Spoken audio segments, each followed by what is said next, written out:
When we was hooked in the hood, getting booked like literature, kept us shook. Like when the boogeyman coming to get you, we was crooks, trying to cop more rides than Great Adventure. Any image we took, not a father was in the picture. There were times not a bite nor a swallow was in the kitchen. Real niggas made an industry out of their intuition. What? Facing the darkest outcome, sprinting to outrun the reaper, trying not to be food in the mouth of the beast. For whom the bell tolls, crowned kings in Adidas suits and shell toes.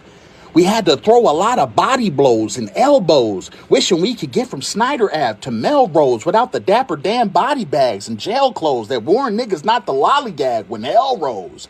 We railroaded through the thicker things for gold chains and chicken change. No one throwing flames, there's growing pains when in the game. And the blow, ashes in the snow. There's no remains. Push the wheel as fast as it can go. We overcame the obstacles. But when you official, the block miss you, even if the old crew choose not to rock with you. We was blue-black, stuck in the glue trap. I had to pull my own self up by the bootstrap. Where everybody play their own part like a tooth gap. And old heads teach the young hitters to shoot back. I've been living proof that the pressure makes precious stones. And real Clarence Avants remain lesser known. What? But anybody who questions you, send a message to him. I see my seat at the table to be a blessed throne. Triumph and tragedies, majesty, muscle, never atrophied. The devil is a casualty, sucker. You never catching me, even though you've been after me, motherfucker. You gotta bring an army to harm me. I occupy the capacity of decapitator of a hater in his modern day. My dossier, no less, dealer Cavassier. I'm John Paul Gaultier, Tom Ford and Cartier, self-made. I fly vintage from the Somalia. On reserve, flowing from the blackest fountain. It's all love from public housing to the Atlas Mountains. I've established the average to always bat 1,000. So after butchering this track, it's back to counting. What? The money generator for me leaving microphones broke.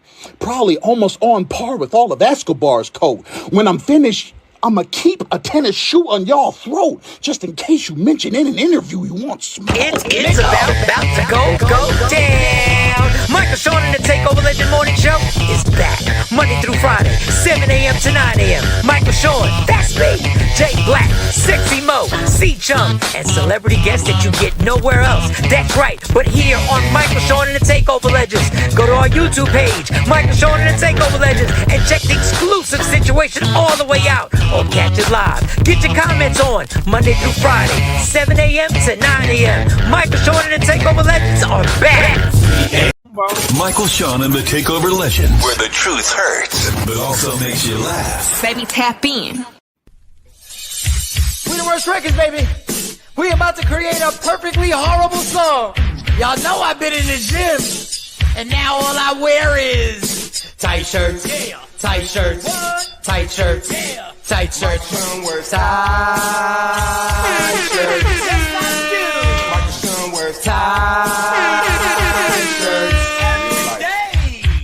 I wear tight shirts because I'm working out some. And if I wear the right size, you won't see none of my little cuts in my arms or whatever. Short sleeve tight shirts in any type of weather. People talking trans when they see me in the street. Your shirt's so tight, we can see your heartbeat. Man, clown me if you want, I'm sticking to my guns. And when December comes, it's gonna be fun. You can crack jokes and treat me like a jerk, but one day you'll see my six-pack right through my shirt. And even if I wanted to, I just can't stop. I just might rock an Ezekiel crop top. Whoa.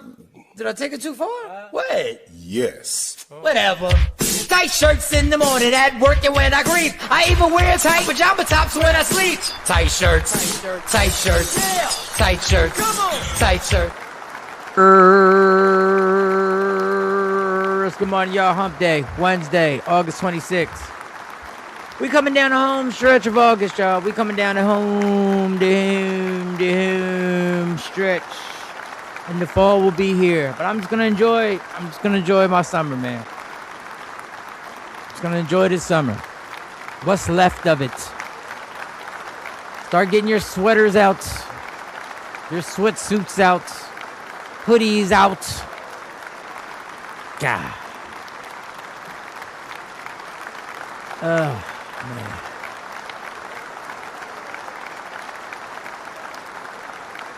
Yeah, try not to get depressed, man. I love taking my walks. I love heat. I don't like getting bundled up. I don't like putting a gang of clothes on and having to take your coat off before you get in the car. And then when you get out the car, you got to throw the coat back on, and then you got to get in somewhere. And then wherever I go to a comedy show, I got to find a place to put the coat. I got to find a place to unbundle. There's nothing like being an adult and you have to bundle and then unbundle. Then you got coat checks, and you gotta, sometimes you just gotta keep it in your arm. You gotta keep at comedy shows. Sometimes you gotta keep the coat in your arm. And sometimes I just take the L and wear a jacket and just freeze my ass off going to the comedy club. I'll just freeze, go in there, and I was like, fuck it, I'll just take this because then I won't have to hold nothing heavy and all that good stuff. I'm just telling you this because that's how much I love the summertime. That was it. Had nothing else to do. I listen, people. I want to retire on an island where I rarely wear shoes. I want to have I want to have in the front by the door like 4 or 5 pairs of shoes that look brand new because I rarely put them on, and I want to walk out. I want to walk out where I live at and walk directly. I want my feet to hit sand. I want sand, and then I can't do the noise for the water. The waves hitting. Is that the waves hitting water? Is that the sound effect for that? I don't know. The waves, and sit there by the water and just look and drink me a cup of coffee. And drink me a cup of coffee and just sit there. Hopefully I'll stop vaping by then, but I probably won't. I'll probably just say a little prayer to start the day, maybe do a little jogging, a little walking, a little working out. I'm just giving you that would be ideal. And after all that, I come back in the house and I do this show with a whole different setup. Maybe y'all can see the beach, I don't know. All I know is what I don't look forward to is what's coming. And I know I should because it's life and it's good. It's good that but I'm not looking forward to before you know it. We are running around over here trying to get Christmas together.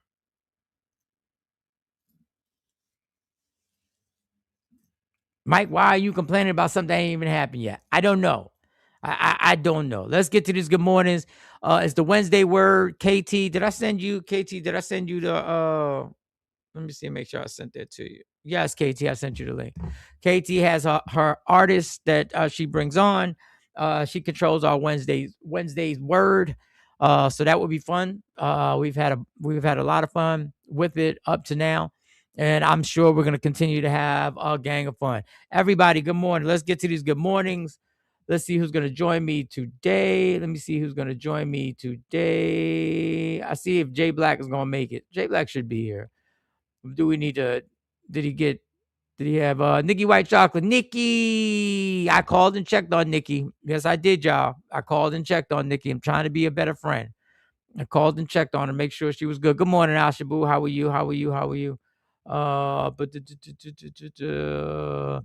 Ashabu, good morning. Blessings to our hosts, Mike, JB, Mo. Happy birthday. Oh, it is Jay Black's birthday today.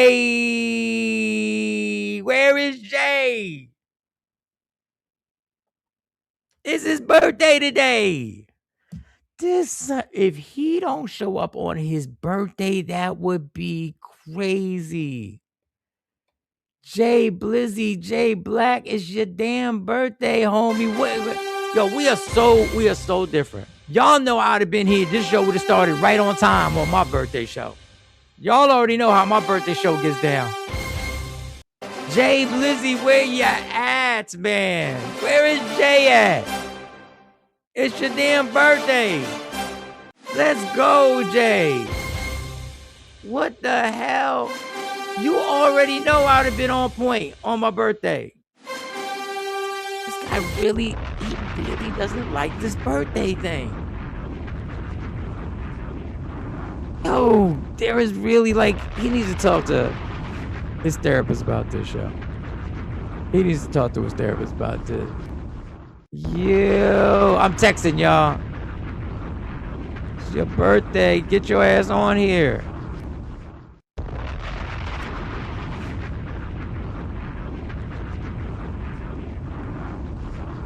Damn. Thank you, Ashabu. I totally thought it was just a regular Wednesday. It ain't no regular Wednesday. It's Jay Black's birthday. What the hell? What are we doing? We got to set something up for Jay. Damn. The hustle be so hustling. I forgot I should have been calling people. My bad. I'm a bad friend when it comes to organizing shit like that. Damn. Damn.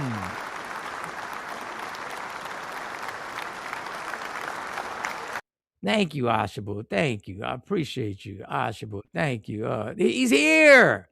He's here, ladies and gentlemen. He's here. The man of the hour. Today is his day. Oh, yes, he is. It's Jay Blizzy, Jay Black. Yo, Martin. It's your B-day. It's your born day. Oh, I should have put it in the title, damn it. You're fine. It's another day, but hey. It's another amazing day. What up, Nikki? Why am I more excited than him? Everybody. Hey. Everybody. What? Happy birthday to you. Happy birthday to you. I'm not singing to Jay Black. I'm singing this for everybody else. Everybody else. I'm singing for you. Singing to Jay Black because you can't be here. Hit the link, y'all. Hit the link and get on here and wish Jay Black a happy birthday. Put the link up there, Jay. Put the damn link up there. Put the That's link. That's embarrassing, though, Mike. I appreciate the love, though. I appreciate the link. No, God damn it. Put the link up there. It's another blessed, another year. There you go. I need y'all to hit the link, and we're going to say happy birthday to Jay Black. Forget the madness continues in America. Who cares? It's going to be madness tomorrow. Gonna be madness tomorrow. What is set? Do you know what's set up for your birthday? I didn't know your birthday was that close to the twins' birthday. After all these years. After all these years, after they're going on 20 years. Their birthday September 1st. Virgo season is here. Everybody click the link. Everybody click the link. you Look funny. at them Dollar clicking the link. up, Them homie? Dollar. What's good, Mike? Click the Happy link. born day. Happy born day, man. I Happy born day. appreciate that, them dollars. Appreciate that, homie. You in the car, them Dollar? You in the car? And I'm always driving when I'm on here. Oh, where you on your way to work? I'm on my way home from work. I'm coming from Atlanta. Oh shit! All right, damn. All right. Have you ever told us what you do for a living, or you don't want to talk about that? But I have my own trucking company. Oh, you have your own trucking dope. company. Okay, Dope. legit. All right, congrats. So you stay on the road. So you stay on the road. So we take care of 2 hours with you. You get to knock out 2 hours with us. Yeah, I mean I drive for 4, but I mean say that, but yeah. All right, damn man. I appreciate you, dog. I appreciate you. Nikki White Chocolate is on here. Appreciate All right. y'all too. All right, damn. Talk crazy today on the show. Talk crazy. Start some shit on the show today, damn. Don't worry. Just send some crazy comments in here. Then get ready to pop it off. Go ahead. You're silly. All right. Let me take that. Nikki White Chocolate, what's good? Y'all ready for me? If you I want, can't yes, hear. we're ready. Can you hear Nikki me? White Chocolate, go get it, Nikki. We can hear you. 'Cause I We can't can hear y'all. Oh shit. But anywho, Yeah, good can old you hear street, me? y'all. Yes, we can hear you. We can Okay. hear you. Well, Don't say nothing crazy. happy birthday, Jay Black. You semi-racist bastard. I'm black. You see, I got a bonnet on. I wore a black bonnet for your birthday today, homeboy, because it's your birthday. Doing Your you. birthday. Specifically, not pacifically, for your birthday. So happy birthday, my guy. Happy From the birthday, TOL Nikki. family, we love you. Bye. Look at that. Look at that. Look at that right there. Look. Who wants to hit the link? Who's next up to hit the link to say happy birthday to Jay Black? No, that was Put cool. the link on there. I don't know about that semi-racist. I'm far from racist. I rock with everybody. Yeah, you are semi-racist. I don't see color. No. Ain't that what they say?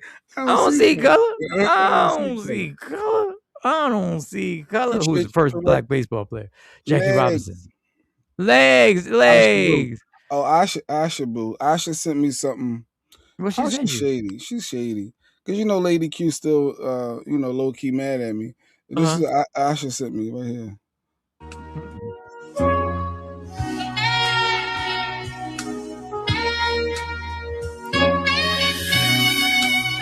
Oh shit. Hey, no, lady, I'm trying to go hold her hand. I said, Asha Boo, your shady records, shady aftermath. That's what you are, Asha Boo. Miss Parker's in here. Miss Parker, talk to the people, Miss Parker. What's going on? Can she hear us? Can you hear us? Can you hear us? She can't hear us either. You can't hear us? You can't. Hi. Say something. Time for the birthday kid. Times for the birthday kid. That's it. There you go. Thank you. There you go. She's in and out. She's like, Who else want to say happy birthday to my semi-racist best friend? Who else wants to say happy to my semi-racist? Good morning, Shelly. Not all the way racist. Good morning, Afro Queen. Who else wants to get on here and wish?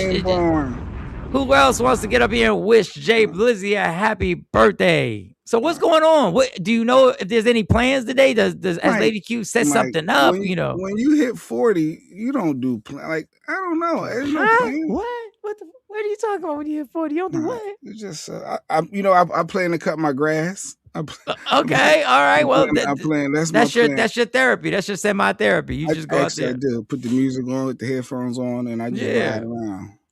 I ride around and I cut the grass and I enjoy myself. Yeah, and she had a bonnet on. Were you not gonna get on Nikki for having no bonnet on? She came on YouTube with a bonnet. She came on YouTube. I love the gangster. I want to see more bonnets out this bitch. I want to see y'all get on here with more bonnets out this bitch. hit 40.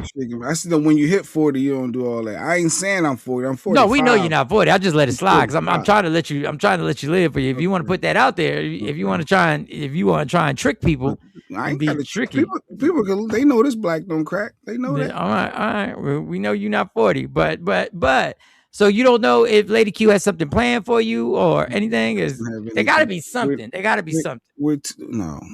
I literally cut the grass. I had got into it with my dentist yesterday. Well, not the dentist. Of course you did. I had to apologize to my dentist because I snapped on him over the front desk people. Oh my God! But I was an adult when I see. You know what? I realized I just took some energy out on you. That it ain't you. It was your insurance people up front, the front desk people.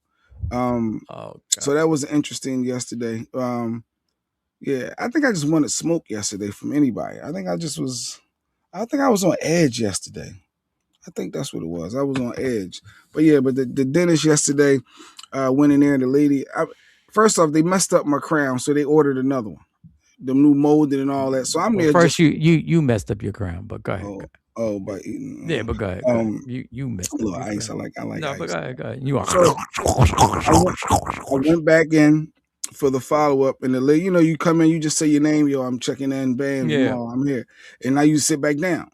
For some reason, the lady called me back up to the front. Like, what are you calling me back to the front for? Because my address the same. Like, y'all don't need nothing from me. Because whatever y'all need, I got to call my wife first anyway. So, but go ahead. She said, yeah, you want to take care of the balance now or after? We got a balance going on. Balance. You got a copay, right? You know what I said to her? I said, I think you don't know what you're talking about. That's what I said to the lady. I said, I don't think you know what you're talking about. Because I'm here for a post-op. I'm here for a post. Like this, y'all wouldn't have did all this work if it wasn't paid for. So I said, I don't think you know what you're talking about. I said, but go ahead, finish looking at it. And I said, what happened is after my visit, I we'll talk after that. Just get the printout, look at it right now, and then, I come back. And then I said, but wait, are you not holding me up? Because my appointment was at 11. It's 11:20. I'm still sitting here. You're not holding me up because you think I owe you money, right? She said, no, they know you're here. Okay, all right. And I go sit back down. Then she called me back up again. Shit. And then I said, well, you will talk afterwards. Because I said, I'm starting to get irritated. That's what I said to her. Okay. So then I go in the room. They call me back. I'm sitting in the chair. And now I'm with the nice people, the people that do the cleaning and the real people. Right, because the people at the front got to do the tough job. They got to run your pockets. Yeah. They got to run your pockets. So I'm in the chair. I'm talking to the lady. Everything good. Next thing I know, a different lady comes up and said, oh, just to clarify, you do. Oh, I said, whoa, time out. I said, I done told this other lady. Now, I guess you don't want to come back to try to check me? I literally said that. And then she gave me a little print of what your insurance underpaid. I said, that's between y'all and insurance. Y'all gave me look, I paid the number. That's that. Right. It works. And then I said, but we could talk about it afterwards because I'm back here now. We could talk about it afterwards. And then she started to talk again. I said, let me stop you right here. No disrespect, but you're about to repeat yourself and there's no need to. We done already had, you said what you said. I said, she said, oh. She went just like the white lady was gasped. Oh. She put her chin all up in her chest. She couldn't believe I shut her down. I said, and because you're about to repeat yourself. I said, were you not? And she said, I guess we could talk about it later. Yeah, bitch. You're not gonna repeat yourself. I'm already back here. It's etiquette. Don't come once you're back. I'm in a chair. Don't come back to me. Girl, shut the up. I don't know. It was just. It was all right. Just all right. So you sent her back on her way. So they come in there. They do what they have to do. So what's the end result? Do you have to pay? What happened? She came back again. And why'd you get ill with the dentist? Like what? How did you get? Because he started to work on my mouth. I said, I feel pain. I said, what are you doing? Like, because I don't like to feel no pain. I'm one of them people. I don't want to feel nothing. And he told me, oh, you want to get numb? I said, yeah, this is crazy. I felt that. And then after they numb me, I said, wait a minute, I apologize. I said, I think I just took some energy out from the front desk on you. All I had to do was let you know I felt something to numb me up. I ain't had to come to you. He said, no, I get it. You're a little upset with the front. Hey, I heard you had some insurance issues. I said, I ain't got no insurance issues. They got it. So me and the dentist got back and forth, but I fixed that. And I don't know. I just like speaking my thoughts. And then the lady come back. before I get out the chair, say, "Oh, we figured it out. I think everything is fine. I want to apologize." Because I guess now the whole office is talking. Everybody's talking and buzzing because I wasn't. I stayed my tone. I wasn't whispering. And then at the end, as I'm about to leave, we're on the phone with your insurance now. We think we figured it out. You're free to go. I said, I know I'm free to go. Y'all wasn't gonna keep me hostage because they don't want you to leave until you pay. I'm leaving. You're not keeping me hostage. Send me an invoice. Like, I'm not staying here. But either way, that was my day yesterday at the dentist. But she was shocked. I said, no disrespect, you're about to repeat yourself and there's no need to. I said, it's common sense and logic already said, we already had this conversation. It's over. It's over. Stop. Don't repeat yourself to me. I hate when people repeat themselves. No, I don't like when you tell somebody like this, like I have to do something, like I got to get out. Like I had that experience. I called, I already made a payment, right? I already made my car payment. I just called to get the payoff. I just wanted to know what was left. That's all I called for. And when we started she said, have you made a payment? I said, yeah, I already made a payment. I got the confirmation number. I already made, but that's not what I'm calling for. I'm just calling for the payout. I want to see how much money. The payoff. Yeah, what's the payout? That's all I want to know. She starts talking again. Somehow or another, she gets back to the payment. Can I get the confirmation number? I'll say, here's the confirmation number. K7, long ass confirmation. There's confirmation number. So there's confirmation number. And then she starts talking about something else. And I'm like, Miss, why are we, and this is exactly what I said. Why are we talking about something that has nothing to do with why I called? I need the payoff. I need to know what the payoff is. I need to give me the pound. Let me get that. So she tells me what the payoff is.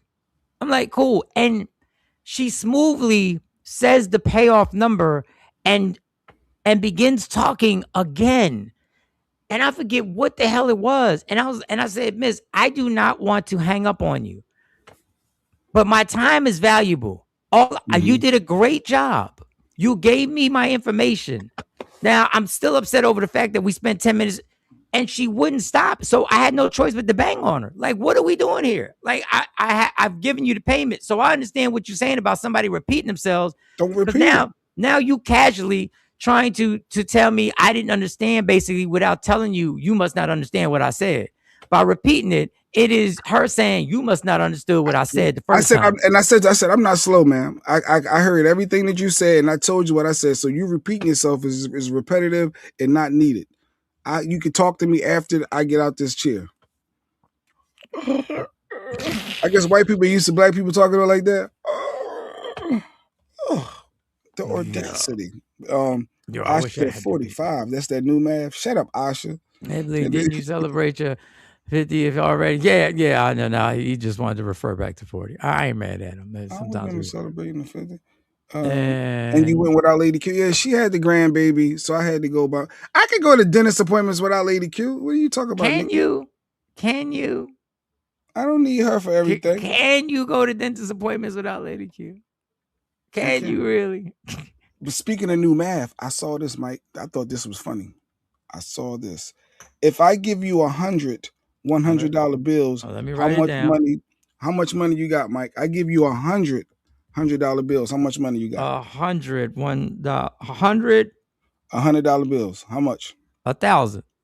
Oh no, you didn't say that. Did I say 1,000? Hold on. If I give you $100 bills, how much money do you have? Oh, that's right. We did this before. $100 bills? Yeah. I got 1,000. No, we did this before. $100 $1,000 bills.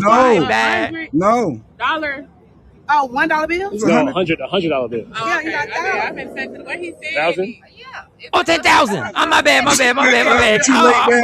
bugging. My bad. 10,000. Yeah. It's $1,000. Okay. No, it's 10,000. If I give you $100 bills. My bad. We did this. If I give you $100 bills. You got it wrong too, though. That's crazy. Give me $100 bills. Yeah. I got 1,000. Financial? Yeah. If you give me. Come on, Mike. I know, because you just got to add a zero on the thing. Oh, damn. But it's tricky. It's tricky because the first thing when you $1,100 bills, you automatically, you're like, 1,000? You're like, no, it's 10,000. My bad. Your dentist, Asha. They gave him trash bags with all his belongings and let him go. Oh, you tell me you're free to go. Like, yeah, they was the police. I'm free to go. You do every damn time when I call the question to Pico. Oh, Pico, yeah, they want you. How can you pay for this bond? I'm not calling about the damn balance. I'm calling. I got a question about something. Well, how you want to handle this payment? Hold up, Tom. I'm not talking about no payment. I'm not handling the payment. But what irritated with me was I made the payment. So you're good. You're good. Coach, he said he know how to count, Mike. He said, dog, he caught me. It caught me the first time. Mike, can't make jokes because he got it wrong too. Yeah, and then I got it right a few seconds later. But let me tell y'all something. This is why when you go and buy a car or you go to any type of major purchase, practice before you get there. Get the numbers before you get there, because they start throwing numbers out and you trying to do them in your head and you feel pressure that you need to make a decision. No, you got to practice before you get there. Matter of fact, get your loan from a bank. Don't let the car dealership get the loan for you. Get your own loan so you already know the percentage. So you already know what you're dealing with them, and you ain't got to deal with no numbers and they add this on and they add that and all this other shit. Because that's how they get you. They put you there in the pressure, and it's nigga, we got a cell phone. Thanks for the Cash App, Legs. If you want to Cash App Jay Black for his birthday, it's his birthday. Y'all. That's love. I appreciate y'all. I do. Our people, we take care of each other. The person that you put through so much, Legs. Legs is the first person to send me a cash. Look at that. Man, Legs is good. We good. I don't know how y'all became good, but that's great. I'm not gonna question it. Legs is Gucci. I'm not gonna question it. When I talked to Cypher, he said he changed his shifts around too, so he's gonna be trying to pop back on. He just, when he be getting off and leaving, he's got his new work hours. You know, cops' hours, they vary. But no, he's not mad at the show. He's not mad at you or Doc. So we should have had that video. I should have had that video. All right, well, real quick, we'll get to some stuff. The NFL owners, NFL players always in the news. Well, there's an NFL owner in the news, baby.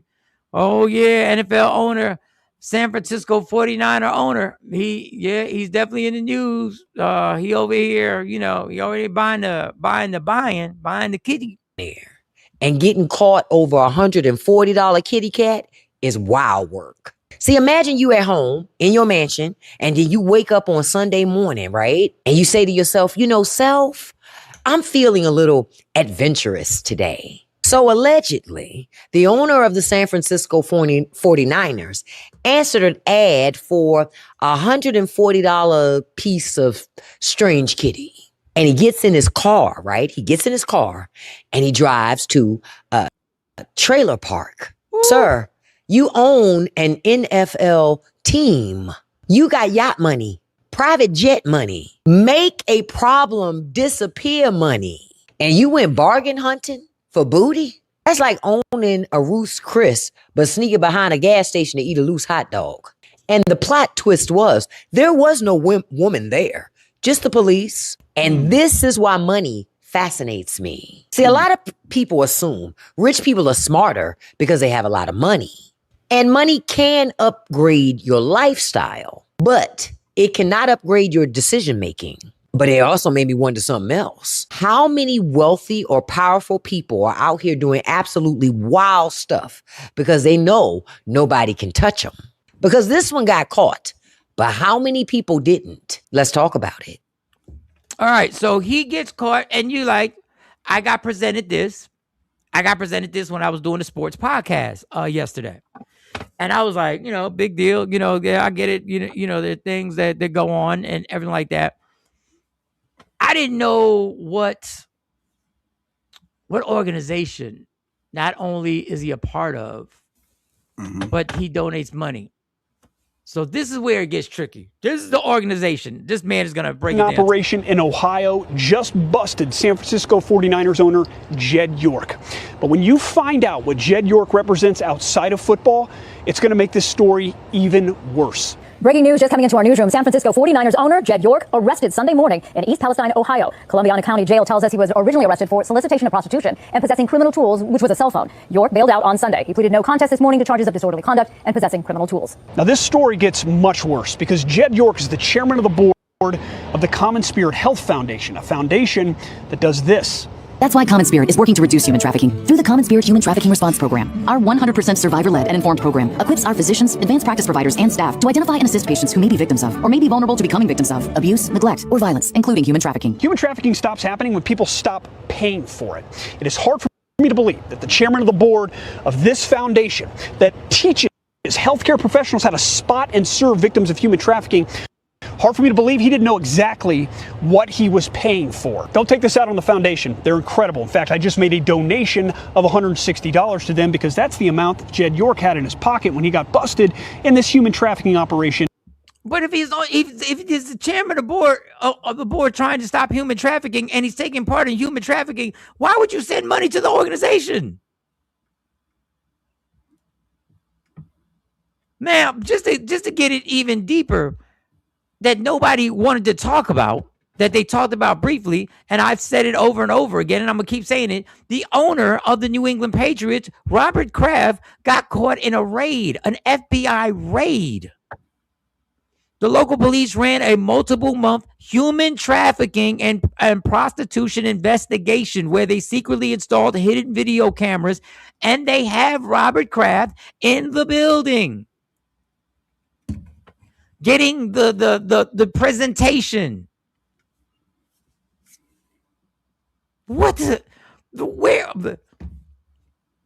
is the owners. These are the owners. He's a billionaire because he knows the deal when he sees one. He friends pay $100 for sex, and he pays $150 bills. And this is the other thing. First of all, the hypocrisy. If human trafficking, which it is a disastrous situation that goes on in this country, how many young people are being trafficked? And these owners are taking part in establishments that are actually being targeted for doing that. These are the owners. Number two in this question. This owner went to a trailer park to buy some coochie. He went to a trailer park, right?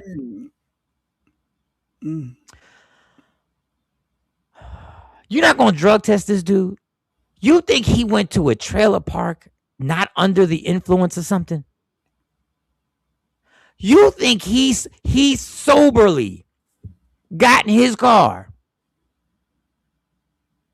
Lamar Odom, when he was at the Bunny Ranch and got that heart attack, you know what Lamar Odom was doing also at the Bunny Ranch? He was doing drugs. Getting hot. These are the owners. These are the owners. And guess who won't be doing an intense investigation about this? ESPN, because they can't. They can't talk about this. He went to a trailer park. Deshaun Watson went in front of 2 grand juries, and they said there was not enough to continue with this. And them motherfuckers slandered him to this day. You got multiple owners who are getting caught in drug trafficking situations, and you sons of bitches still want to talk about fucking Deshaun Watson. Of course, allegedly, there was some type of white powder involved. I don't care how horny you are. If you are sober, you're like, ain't no way I'm driving my $300,000 car to the trailer park to park it in that bitch so I can go get muffins over here to hold me down and because muffins ain't gonna talk. To top me off. Be glad just to see me. We are bugging right now.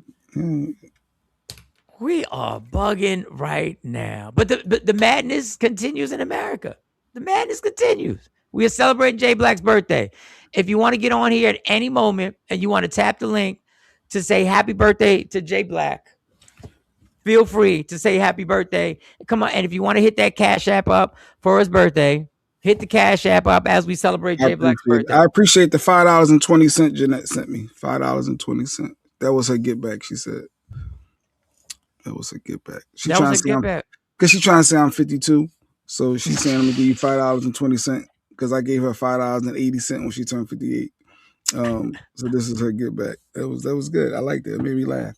So I remember. Oh, go ahead, play that. What are you gonna play? Because I got something. Because Is it okay if we have? Do you allow your white friends to use the word Negro? Nigga, rather. I ain't even gonna say Negro. Is that okay? Do we do that? Is that a thing? Is that cool? We get passes like that? Like people Niggas get be passes? dumbass nigga. Would y'all rather cheat on your man or snitch on your girls? Snitch on my man. Wait, hold on. Hold on, one at a time. Cheat on my man. Cheat on my man. Cheat on my man. Cheat on my man. Damn. Nah, 4 for 4. Wait, why? Don't worry about the screen. What's up, Twin? Wait, why would y'all rather cheat on your man though? It's all about loyalty. What? Yeah, at the end of the day, your girls are your girls, and it's all about Wait, you said it's all about loyalty? all about What about loyalty to your man though? Men come and go. Your girls is forever. You feel me? These niggas be dogs, bro. Oh! I beg your pardon.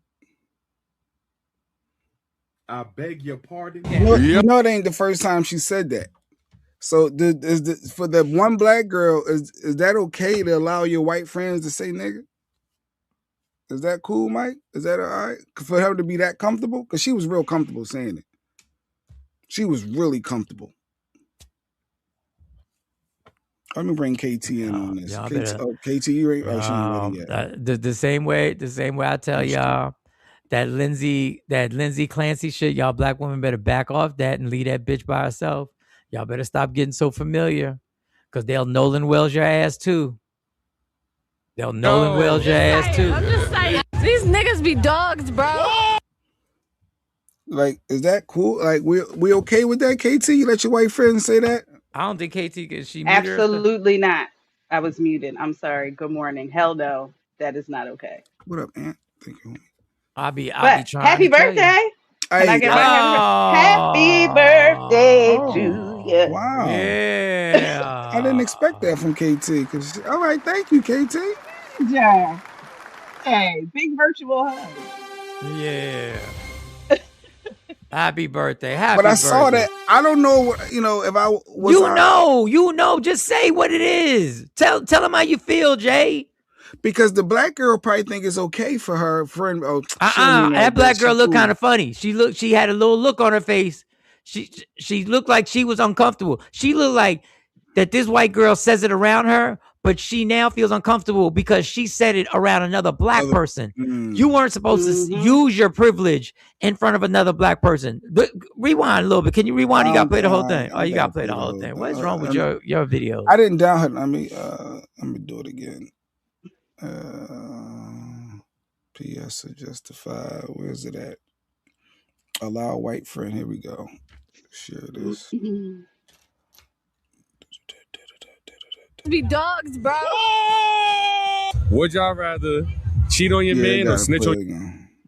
These niggas be dogs, bro. She laughed. The black girl laughed. Yeah, I think it was uncomfortable. Keep playing it. I swear, I felt body language. Like, damn, Would y'all rather cheat on your man or snitch on your girls? Cheat on my man. Wait, hold on, one at a time. Cheat on my man. Cheat on my man. Cheat on my man. Cheat on my man. Damn. Nah, 4 for 4. Wait, why? What's up, Twin? What's up, Twin? Wait, why would y'all rather cheat on your man though? It's all about loyalty. What? Yeah, at the end of the day, your girls are your girls, and it's all about Wait, you said it's all about loyalty? What about loyalty to your man though? Men come and go. Your girls is forever. You feel me? These niggas be dogs, bro. The girlfriend is laughing. Yeah. She laughed and put her head down and the whole nine. Yeah, I think that put your head down a bit. I still think, but that's beside the point. Y'all keep thinking that those are the allies. All right, y'all keep going. Those are not your allies. Those are not her friends. Boundaries matter. And respect them. They fuck black men for sport. Oh. KT came up in this bitch. Wait a second. She said they fuck black men for sport. Just to say they did and for sure. There's a lot of those kind of white tees out there. Sorry if I'm offending anyone in the chat, but that there's a whole lot of them white tees. She didn't tell her the rules. Stacey Mitchell said you're supposed to let her know, look, bitch, when we're around each other, just me and you, we could get this off. But outside No, of don't that, even do that. Just me and you. Yeah, I'm not doing. What is this? Where this be? Because if you're comfortable around doing it around me, you are going to slip up and do it in that situation and in other situations. So if you're really my friend, you're going to respect me first, and you're not going to do that shit. Mike, would I cheat on my girl or snitch on Jay Black? If it's just a girl, I'd probably cheat on my girl. If I'd probably cheat on my girl. That's not my number one. Yeah, if it's just a girl, like you gotta. It's a random. I ain't just had a girl in forever. Good morning, Diane. Shit, I cheated on people without having to sleep. Oh God, I was thinking that, but I wasn't gonna go there. But we all have. Everybody has.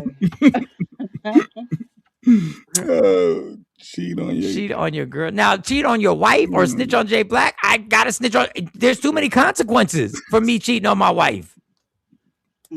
There's financial ramifications. Yeah, that's a lot that can go down. They're seeing your kids all the time. There's a lot of ramifications. I would believe if Jay Black was in a situation where he had to. Now, it depends on jail time. Damn, that's tough. You're about to give me 10 years. You about to give me a decade? No, I can't do that. Like, not 10 years. There was no jail time involved. There was no jail time. He'd be all right. He could get out of that. There's no jail time. Like, if Jay's in a situation where he got to cheat on his wife or snitch on me and there's no jail time, I'm like, dog, snitch. What the fuck? Fucking awkward situations. The fuck are we talking about? The Lolo Show. Good morning. What up, Lolo? What's going on? So we got 2 minutes.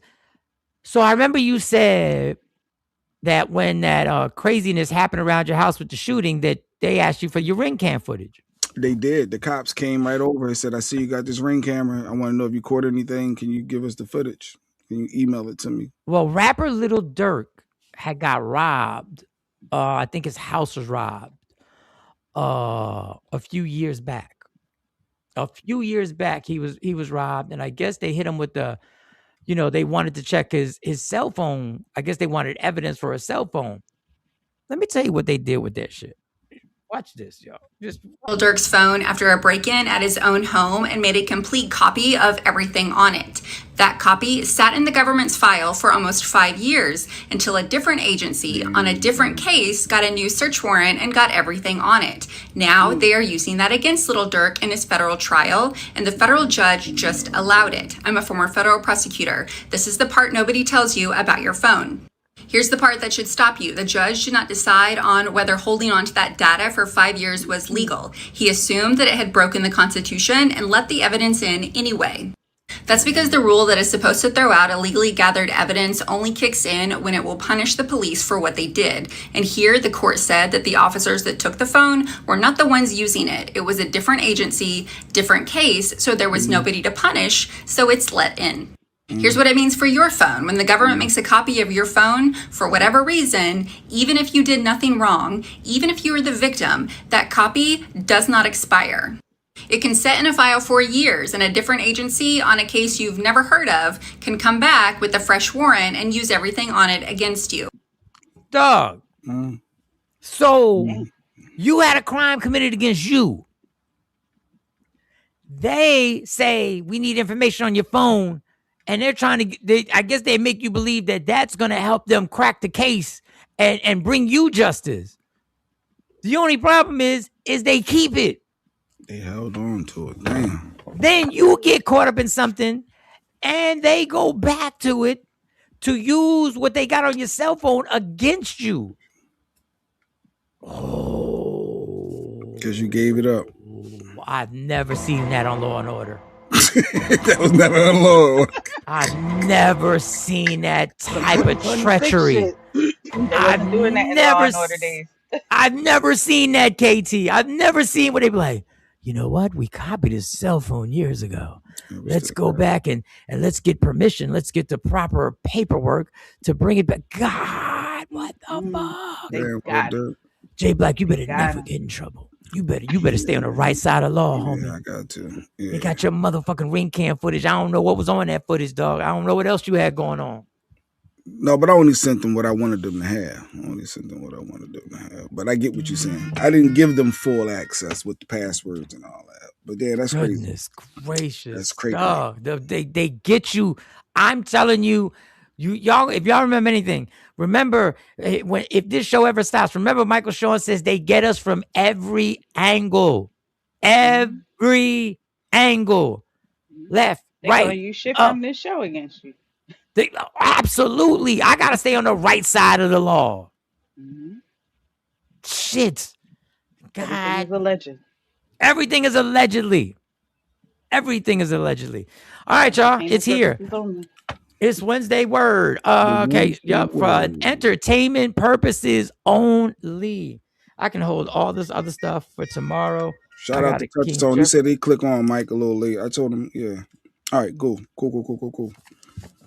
Oh, I really wanted to get to that. I'm telling y'all what. I'm telling y'all women real quick before we get into this. Black women, mind your motherfucking business when it comes to this Lindsay Clancy shit.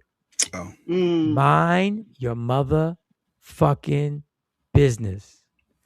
These women are making videos, fucking throwing water in their kids' faces, letting people know, literally saying, I suffer from postpartum. I understand. Motherfucker, this is demonic shit that is going on right now. They are literally doing this shit, and lawyers, fathers are seeing them do it. Fathers are getting their attorneys and they're using it to get custody of the kid, because how would you sympathize if you have custody of a kid? How do you sympathize with somebody who killed their 3 kids? Because for them, postpartum is real. Mike is a mental health disease. I don't give a but children. I don't give a fuck. If you're saying I understand, you shouldn't have no kids around you. See, that's where you go wrong and people get mad at you. I don't give a fuck. Come get mad at me. If you are sympathizing and you're telling me I can relate to that, I've had them thoughts too. It's people that struggle with it. Okay, you struggle without kids then. But they got their kids. What are they gonna do? Kids gonna disappear? If somebody says after having a kid, that's what triggered it. And number one, let's get into the details of this case. Sad, feeling this. It hasn't even been proven that she was suffering from postpartum. But if somebody says I can relate to having thoughts about killing my child, then you need to get help and certify us that you have gotten the help that it takes to get over. No, I'm not putting nobody in jeopardy. Get the fuck mad at me. I know we got my guest coming. You got your guest in the green. So she was not officially diagnosed with postpartum depression. They are people. They're in court. This is the thing about this court going back and forth. They are experts that said she was not suffering from it. I'm just telling you what the experts say, and there are going to be other experts on the other side. But all we get is the narrative about this. That's all we get is one narrative. Oh no! Well, she don't have to worry about this black woman taking up for her. Oh, I don't give a fuck. They put you under the jail. I'm gonna tell y'all. I'm not even gonna follow the story that close. I'm gonna tell y'all, mind your business with this. Yeah, I think she did have it though, Mike. First of all, we're not in court. I'm just telling you what other. So she had some psychiatric disorder, like postpartum depression. But they didn't prove that she had it while it happened, because they're saying it was way too. This is what the other experts are saying. It happened way after, when supposedly the window or whatever, and people don't agree with that. But y'all running with this. Y'all running with this because they're telling you that. It's just that you don't respect the postpartum as much as some women. It's not that I don't respect the postpartum. Is if I have a diagnosed disease, alcoholism. I have a diagnosed mental health disease, alcoholism.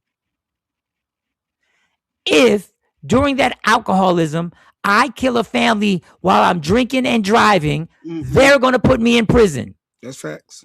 Yes, Lois. Don't say that shit on it. They're saying they can relate to this. I cannot relate at all. It's just like we're there, you know, and I'm not in the courtroom, and neither is anybody else that is talking about this. I'm just trying to say, man, let me tell you something. You better really know what you're talking about when you start saying you can relate to this. You better really know what you're talking. Here's a man talking about this. Picture right here. This is Lindsay Clancy's nanny. Lindsay Clancy had a nanny. The toxic feminists will never say that because they want you to believe that Lindsay Clancy had no help. They said, oh, she didn't have help. She didn't get the support she needed. She had a nanny. She had her parents. She had his parents. She was a member of a country club. She had all the help in the world. But the toxic feminists will never admit that because it's starting to seem, boys and girls, like everything the toxic feminists say is a lie. And if you want to blame the drug companies, like Candace Owens has decided to do, I'm all with you. If you want to say that them drug companies shouldn't have mixed up her medication like that and she should have been on all that stuff, I'm all with you. But something got to happen on behalf of these kids that were killed, especially when you were on these drugs. You sent your husband out to run an errand. The defense team has said the husband didn't do it. The prosecutor, everybody said the husband didn't do it. Oh, I thought it was rumored that he was involved. You sent him on to go on an errand. So you saying it's premeditated? So it's premeditated. I was about to say, so she knew what she was doing. That's. And you said there's videos now throwing water on their kids. Yes, kids. There are women throwing water on their kids' faces. And then I understand what Lindsay going. Yes, and recording them. Here. I got one. I'm one sorry, for you. Your guest is still waiting, KT. That just struck me as weird. Yeah, that is weird. I got one. Hold up. I got one. Hang in there, homie. We coming to you right now. I'm so sorry. I think this is the one right here. I think this is the one right here. I think. Let me see. Is this the one? Video, but another Lindsay supporter has gotten on the internet to brag about wanting to get rid of their kid. This. You know, the postpartum intrusive trigger warning getting bad when you're baby wearing and you walk past one of these tree chopping terrifying devices and you imagine yourself like tripping and the baby shooting out of my carrier and flying into the tree chopper when it's on. Whoa. Just me or anyone else? You know what's crazy? 2 professionals have come out in court and stated that Lindsay did not have postpartum or psychosis when she got rid of her kids, that she's capping. Which just shows that all you shotties out there that are bragging about wanting to get rid of your kids, you've always wanted to do that. Look, these are the videos they're making. Yeah. Black women, black and brown women. Black and brown women. Mind your motherfucking business. Stay your ass out of this. Because trust me, if that woman was black, we wouldn't even be having this discussion because she'd be under the fucking prison. There's already one that's in prison who now they're trying to they're going to retry her because the white woman. So I'm going to put that out there in all transparency. Mind your business, y'all. Deal with what you got to deal with. I'm just don't jump out the window because of the gender thing. Don't jump out the window because of it. Because the more information that comes out about this, these women are literally saying this. One woman, I wish I had the video, was throwing water in her infant's face. Infant? Yes, it was a child on her lap. There's some mental health there, Mike. You can't be mentally stable throwing water in an infant's face. Dog, do you know how mentally... These are the people that are doing this to ride with this bitch. This lady just said... Something ain't right with them. Clearly. This lady just said with a child in her hand, having thoughts about slipping and the child coming out of my hand and falling into that. The tree shredder. The tree shredder. No. Yeah, well, it's the Wednesday word. It's the Wednesday word. So I'm telling y'all. Word, some positivity. We're going to put some positive energy in the world. KT does. We got Nolan Wells. We got Carmelo Anthony. We got Puerto Rico ain't got no water on purpose. That's a whole nother story. Somebody else that was found hung yesterday at the meeting. We got People being hung all over Mississippi. We all over Mississippi. We got people saying this has to do with law enforcement. That's why people are getting away with it. A young man who got hung ran to the police station, allegedly. Ran to the police station and said, they're following me. Can you take me home? They said, we're not an Uber service. Mm-hmm. They said, we're not an Uber service. He then was found hung. Yep. But it's the Wednesday word, Mike. Can we get some It's the Wednesday word. Let's have some positivity in here. If y'all can say mind your business when it came to protesting, y'all can say mind your business when it comes to this shit too. Yes, It's here Wednesday word. Yes, let's go. All right, let's go on Jay Black's birthday, KT. No pressure on Jay Black's birthday. He's feisty. I need. Nah, I think you're good. Nah, I think you're gonna be good on this one. I think you're gonna be good straight from his name. 36 Chambers of Poetry hails from Philadelphia, PA, and has been writing poetry and doing spoken word since the 4th grade. He recently became a member of the Philadelphia Slam team No Filter in 2025. He's known for his animated delivery. So fire though. Animated delivery and satire-laced social justice content. He also brings a passionate approach to his erotic poetry. He has performed in places as far as Trinidad and Tobago. He loves to laugh, inspire, and intends to leave the people he meets better than he found them. Come on, bring up 36 Chambers of Poetry. 36 Chambers is in. How's it going? How's it going? In the motherfucking building. What's going on? Nice to meet you. Nice to meet everyone. 36 Chambers. I'll also say that 36 Chambers was kind of dropped in my inbox, and I'm going to shout her out, especially right now. Everybody stand with Miss Lady Siren. Lady Siren. Oh, appreciate you. Hey, takes a village to find talent. Yes, it does. I knew him. I had seen him already, but she was like, "Do you know him?" And I was like, "I don't know him personally, but I know his work." She was like, "You need him on the show." I think you're right.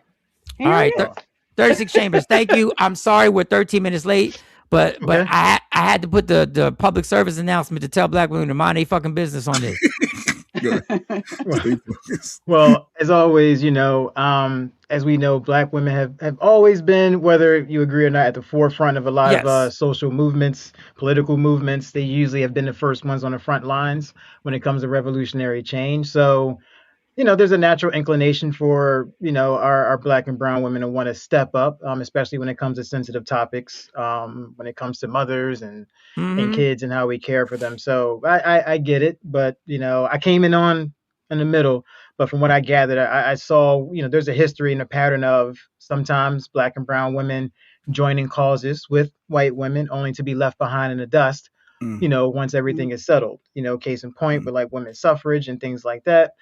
Black and brown women coming together with white women. And then once the dust settles, the problems that primarily affect black and brown women, white women are nowhere to be seen when it comes to supporting causes that directly affect them. So I get, your argument of saying, hey, maybe they don't want to be right on the front lines of this. But I can also see for our black and brown women who have struggled with postpartum depression, I can understand why they absolutely might feel a connection to the story and just being vulnerable and saying that, the rhetoric out there is always mothers have to be perfect and they don't have any room to falter in any way. Yet we, I can't say we, but for the moms who are out there, especially the black moms, they know that it's not always perfect, that you're going to be human. You're going to have some low times. And I'm not getting into the weeds of this specific case. I'm just simply saying I can understand why some of them might see a piece of this story and go, hey, I understand. So, but I get it. No, and that was the way you said that was well put, and I agree with it. And I'm sorry, I'm just gonna tell y'all black women, mind your motherfucking business. Went right back there. Because I'm gonna tell you what, they don't give a fuck about eloquent, we've got straightforward. They don't give a fuck, and they will use us as they always do as a pawn in getting to what they want to do, which is get this woman off. And trust me, if you were in this situation, your GoFundMe would not have reached $1 million.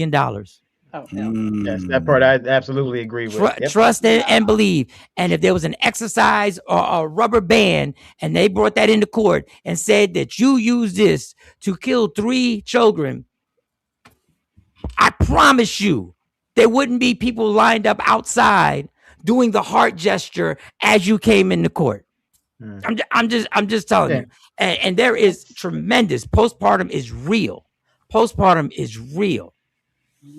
But boy, they trying to stir you up because they know when they get black women involved, things start moving.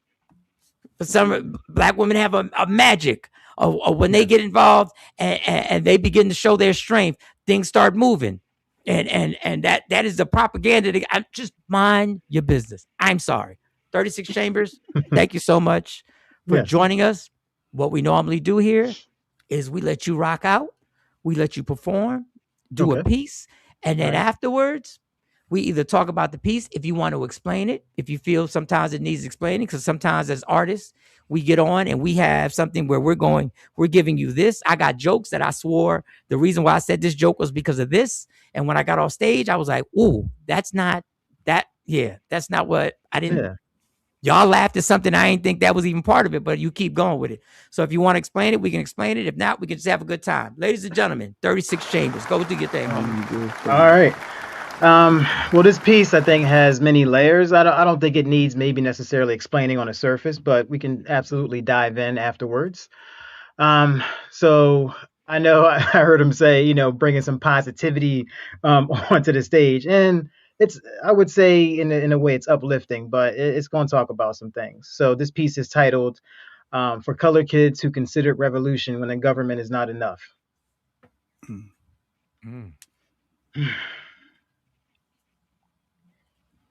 Green Sally up, green Sally down.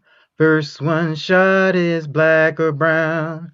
All our youth be dead and gone, lest we stop them from doing wrong. If you hate it, take up arms. Red or blue, they still do harm. They came for our children and we barely marched. Matter of fact, we just stood still when they killed our Trayvons. But who cares? It's just boys in the hood. I'm sick of judges, sick of cops, sick of cells. Locked up for being black, a disease passed down by blood that's sickle cell. Sick of hell on earth. We don't even step up when they come for black women when historically they are first. Too many incels say that's tripping. Somehow protecting our women equates to that simping, but you don't want to face the facts. I guess the taste is that bland. They left her hanging, and so did we, fam. When we didn't march for or start the order, the troops to organize the way we really needed to. But the bigger question is what the fuck did they have to do for us to fight back? You keep turning around pretending you're looking for where the fight's at. Whole time you normalize living with a knife in your back. You so busy squaring up your own block, but they circling above. The fight is up top. Amazing how they trained you to aim down. Green Sally up, green Sally down. The first time the U.S. dropped the bomb on U.S. citizens was Tulsa, Black Wall Street. Then they did it again in 1985 to the Freedom Group Move 9. And Philly was akin to Vietnam. They've been dropping bombs on us ever since. But do you know what actually destroyed Black Wall Street? Not the bomb or the massacre. They rebuilt after that. It was actually policy. They hope you don't take politics seriously, obviously, because literally they can kill you with the law or a new act. You can hear the shh as they sign the contract. They don't need guns anymore. That's why they say the pen is mightier than the sword. One thing's for sure, our healthcare don't care for our health. Who's on welfare? The ones with wealth, by giving them tax breaks. But they make us pay to pay our taxes? Well, billionaires apparently can't afford. So again, I'll ask, what the fuck are we waiting for? All our youth be dead and gone, lest we stop them from doing wrong. Our politicians are legally bribed to drive us down the wrong track. That's why Congress is full of racists, and they don't even have to hide that. We pay for everything, but not the corporations or the 1%. We get a justice system that's illegal as shit. It basically boils down to who's more rich, yet we just keep bending on over and taking it.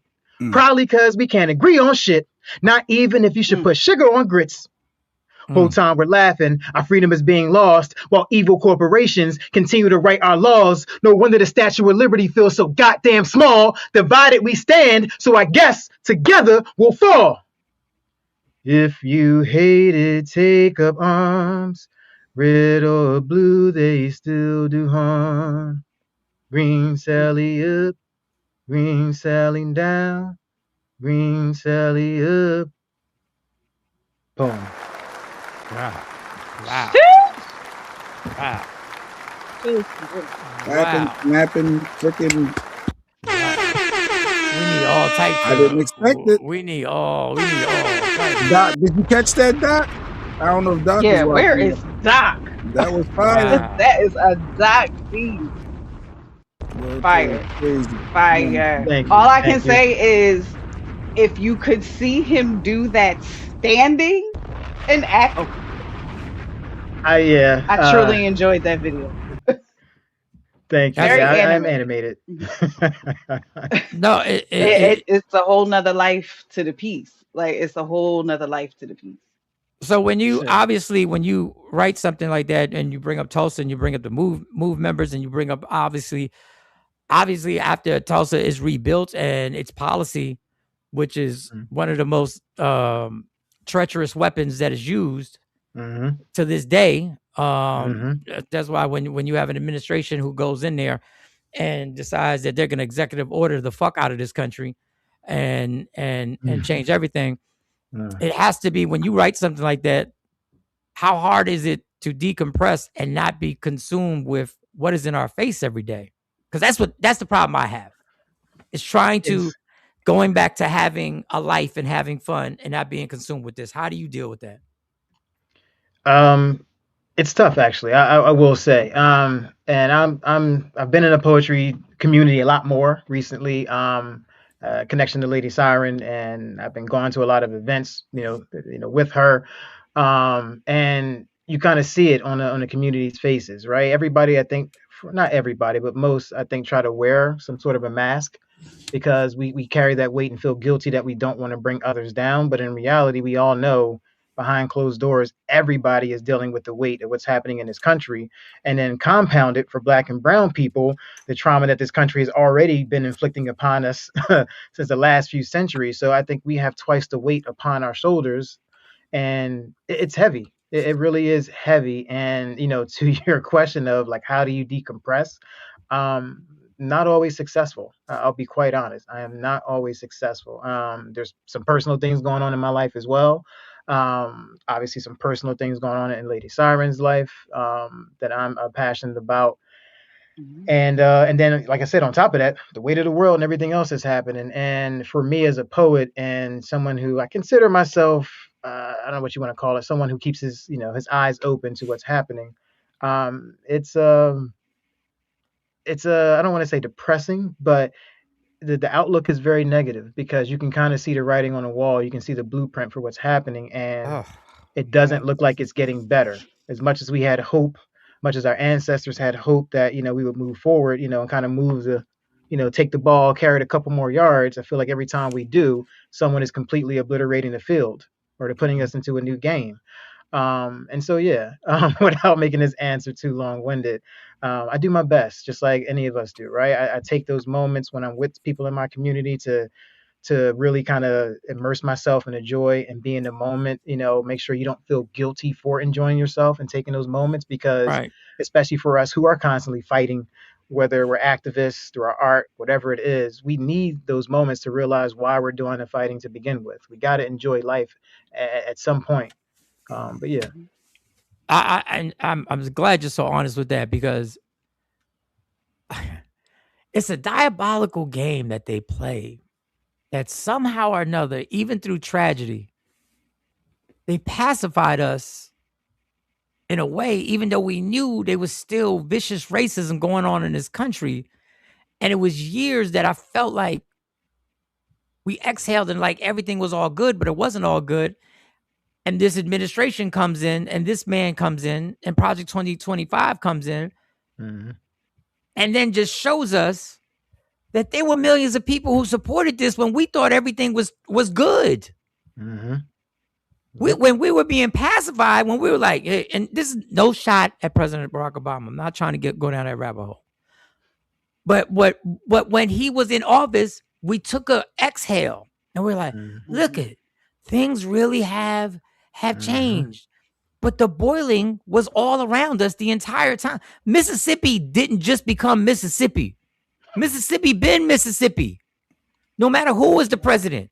Louisiana been Louisiana.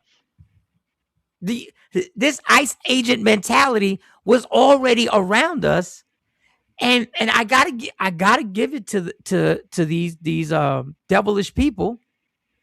It was masterful how you were able to somehow or another get us to feel like things are all good. Because one man and one administration came on and ignited, and we all say, well, he's the one who emboldened them. He emboldened them, but they were there. They were there. They were there lurking. And I feel like I let my guard down. And I would say, not that I'm, an expert on this in this field. No, but yeah, go ahead. It's kind of natural, but obviously, as we would say, don't, because I think a lot of us, right, we took that exhaling moment, which we deserve. We've been, Black people for the longest time knew what it was when it came to policing in this country. We knew what it was when it came to the government. We knew what it was when there were confirmed stories about them purposely like sending tainted meat to Black supermarkets. We knew this country was not for us. And so for us to finally see a glimmer of hope, it was like, oh man, can I finally exhale? Can I finally just not have my heart beating, 1,000 times a minute? So it was absolutely natural for us to want to get some type of rest after for so long and so many generations of just feeling like this country was constantly kneeling on our neck. So that is absolutely natural. But to your point, about the masterful plan, I think what irritates me more is that a lot of racist people and a lot of these politicians are very uneducated. They're not smart. As masterful as his plan was, it irritates me more because they're not that well educated. They're out of touch with reality. But as we know, racism is always the main engine behind anything that destroys this country. And unfortunately, white people don't realize that. And so we have a lot of people in this country who vote against their own interests to uphold racism. And then they realize all too late that it actually now affects them too. And that's the problem with ICE. Again, upholding a racist man and his racist policies. Now, unfortunately, some white people have now been affected by the ICE, immigration and their enforcement and their tactics. But unfortunately, as you pointed out, how many of them voted for him? How many of them put him in office now to reap, what you sow kind of deal? And that's I think the frustrating fact for a lot of Black and brown people is that as much as we want to come together, because we realized way back in the day when poor white people and Black people wanted to band together, and he started rhetoric with poor white people about how, well, those poor Black people are worse than you, so don't join forces with them to keep us divided. And ever since then, it's been them against us. It's been the 1%, the politicians, the corporate interests, all of those people against us, and we have never been able to come back together since. And because of that, here is where we are to this day, still having a group of people who are now uneducated because they're continuing to strip, power and resources from education because they want to keep certain people dumb and divided. And I just feel like we'll never, I don't want to say never, but I feel like right now it is a very difficult task to try to come back together because there's so many layers of racism, fear mongering, paranoia. And like I said, you have one group who's just so afraid of losing their foothold on their power and their resources that they would uphold somebody who's racist and not for them just to make sure Black and brown people don't have equal footing with them. And so they're shooting themselves in the foot every single day. Okay, it's frustrating. Okay. Does it get difficult for me as a comedian? And I still do it. And I sometimes think, and I will tell you, I think certain jokes that I used to do that were based on just putting a smile on your face and the ultimate silliness don't hit the way they used to hit because I really don't want to do them. And so I try and stay more focused on my dysfunction and sharing the dysfunction on how I thought relationships were supposed to be, which was a very bad. My mindset and my view on what relationships should have been was distorted and based on so much dysfunction. So I try and bring that, and obviously I try and bring humor to it, and just to let people. Sometimes they don't see the humor. Sometimes no, they do see the humor, but they don't see the point that I'm saying is how fucked up I was. Sometimes they laugh, and I love that they laugh. But it gets kind of difficult. Is it hard for you, who is so talented putting words together, to ever just say, I want to just for laugh, I don't know anything else. I want to do this poem about the about the barbecues. I want to break down does it get hard for you to do something lighthearted now? So in my poetry slam team and in the larger poetry community, we've talked a lot about how, especially at slams and competitions, certain genres of poetry don't do well.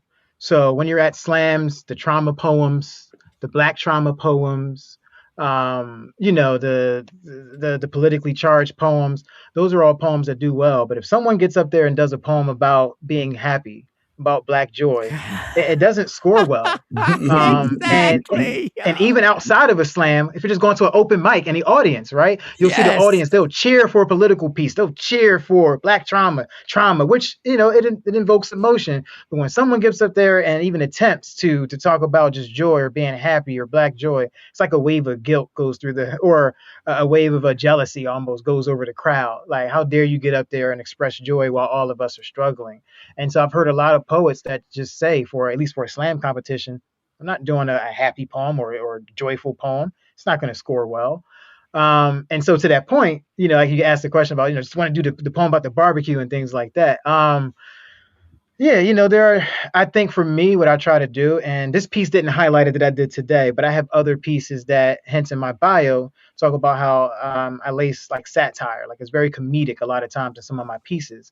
And it wasn't intentional. It's just kind of the way I ended up writing. I was always funny, making my friends laugh, and that kind of honestly infused into my poetry. But the end result is I've had a lot of people tell me, on top of being educational with my poetry or standing up for social justice, it is also lighthearted or funny at certain points. And so a lot of people appreciate it because some of my poetry doesn't feel too heavy all the way throughout because of those lighthearted moments. And so it is tough. I think to even in a poetry community, in any artistry that has to do with being happy and laughing, it is very difficult. And I totally get it why there are some days where you say, I don't feel like it, or I don't want to do that joke. I will say nothing wrong with that. Take time for you. Our mental health is important. But as you kind of pointed out, and another comedian said this, that there are often topics in society that aren't funny. And I think the comedian's name was Anthony Jeselnik, and he was talking about, it was years ago, and I think it was the Boston bombing. And he was on stage and he was talking about how, like, hey, the Boston bombing, and then people were in my comments talking about there's nothing funny about the Boston bombing. And he was like, I know, that's where I come in. That's my job as a comedian. Facts. To bring exactly. Lightheartedness to those topics while also being maybe educational or pointing out something in society. So, I get it. We had that example yesterday on the show. Okay. We had I asked the question, give me the kindest thing that somebody's ever done for you. Right. And it was a little bit like pulling teeth. It was like people like, huh? I said, yeah, what is the kindest thing? If you want to give me your top 3, or give me the kindest thing somebody's ever done for you. And it was like, it took about 10 minutes to get everybody to, because if I would have said, what was the worst thing somebody's ever done to you? That chat would have lit the fuck up. It would have lit up. It's easier to remember that. Yeah. Yep. And the way our brains are wired.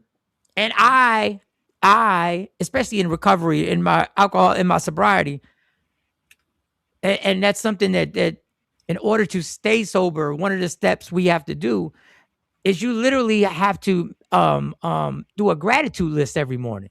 So every morning I have to do, it can be 5 things, it can be 10 things of what am I happy about? What am I blessed with? Because I think sometimes when this darkness hits, it's like we forget that there's, and I say this all the time, y'all, so everybody who watches it knows what I'm about to say. There's a time clock behind us that is ticking on how much time we have on this earth. And when it hits all zeros, we don't know. So at some point we have to remember there has to be some happiness in this bitch. Like there's gotta be, like we have to be able to have the same passion about, that's why I tell people, if you are happy at some point during the day, if something makes you laugh some point during the day, milk the fuck out of it.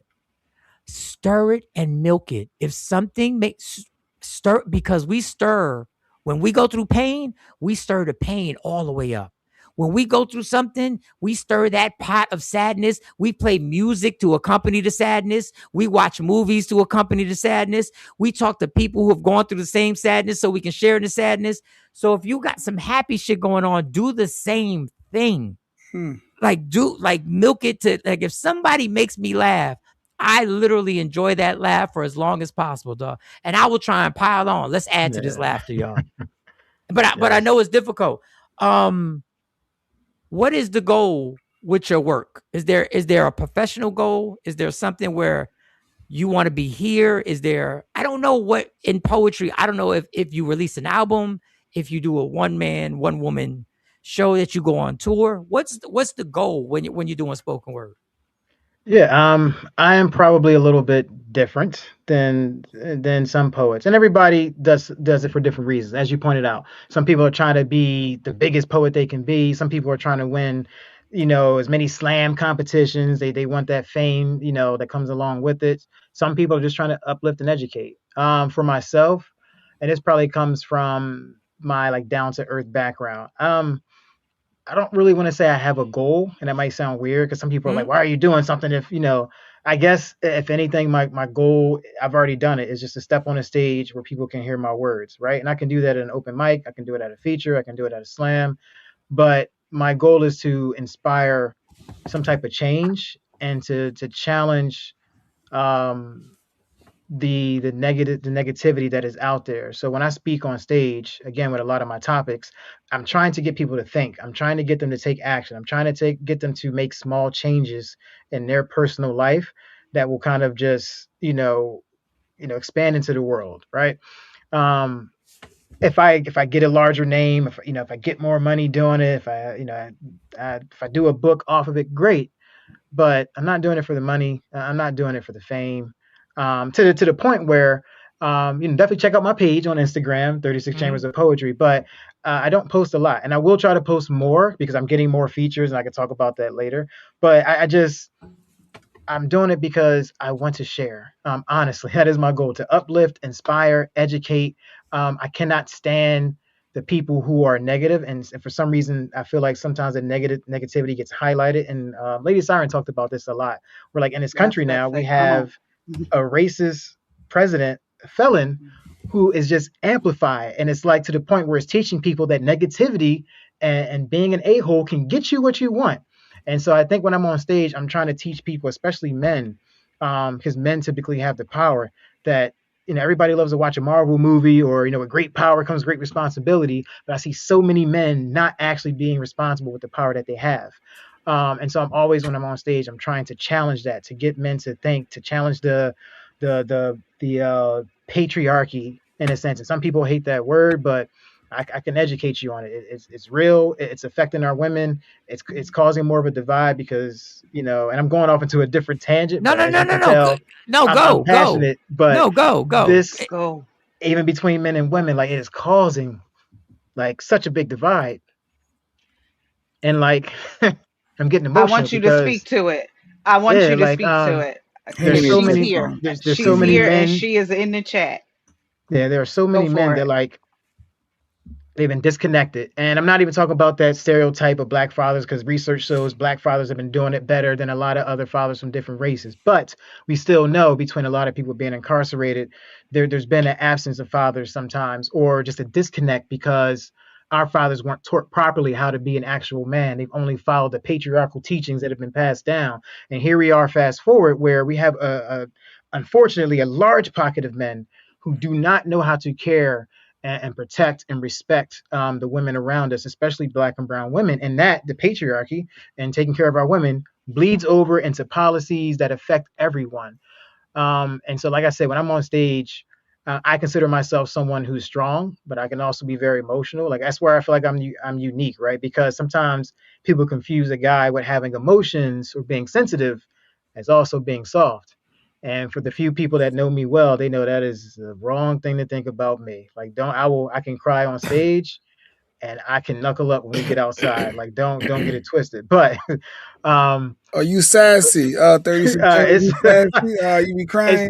It's just more. Well, that's 36 Chambers of Poetry. But I've done a lot of teaching. I have a gold sash in Shaolin Kung Fu. Like, there's a lot people don't know about me. I usually don't even, surprised even said it. I usually don't mention that because one, nobody cares at the end of the day, or people assume you just did some hi-yas in the Karate Institute. So it doesn't like my teacher, one of my teachers actually trained in the Shaolin Temple in China. Seagun, my teacher's teacher, he trained there. So when I say I got the real teachings, I was in the woods holding Mabo horse stance on a log for 45 minutes. Like, I did some serious training. But going sideways. But going back to the original message, I want men to be able to see that you can be sensitive, you can care for women and still be strong and be respected. And I think that's the problem, that men think the moment they let down their guard, the moment they respect women, the moment they let go of that foothold of power, that it's all going to collapse. And that's not true. And if I can, since I have a moment, if it's okay with you, I did want to address something that Lady Renaissance already knows. I just wanted to take a few moments, if I could. So as you know, Lady Siren was previously on your platform here. Wonderful poet, wonderful lady, big light in the community. She's always uplifting people. And there is an Atlanta-based poet named Kamal Speaks, and he's been convicted of stalking. He has basically harassed Lady Siren. He has harassed her child, and he has made a bunch of posts that have nonstop been attacking her. And we've had numerous women come out corroborating similar stories. We've had men come out saying that they've made my girlfriend or sister feel uncomfortable. We have hundreds of women with a similar story, and yet you still see men jumping into his comments trying to defend. You can watch his reels and see how nasty and mean he was. You can see just off of that and know that he's wrong. And so what I'm asking for, anyone that is connected to Kamal Speaks, to unfollow him, any platforms that have his videos, take them down, and for no one to book him going forward. He is arrogant, and he is emboldened to believe that he can harass women, particularly Black women, and get away with it. So we always talk about how in poetry and in our words, protect Black women, protect Black women. We have a very tangible task, very easy to do for those who are connected to this so-called poet named Kamal Speaks in Atlanta. So, yeah. Wow. Well, I appreciate It's been a rough week for the community. I appreciate you for speaking on that. Definitely all stand with Siren. Yes. It will not be tolerated on any of our platforms, at any of our shows. He's been blocked accordingly from all of our platforms. The Moroccan Collective has him banned. Thank you. I have him I know banned Lady Siren, from my thanks page. I've reached out to Siren as well. I don't know if she got my message yet, but I've been on her lives and stuff, and she knows that I've been listening as well. And Lady Siren, you already know this jewelry can come off, this Vaseline can come on this face. Whatever we got to do, we will do. Yeah. But we can start right here with discussing it on our platform.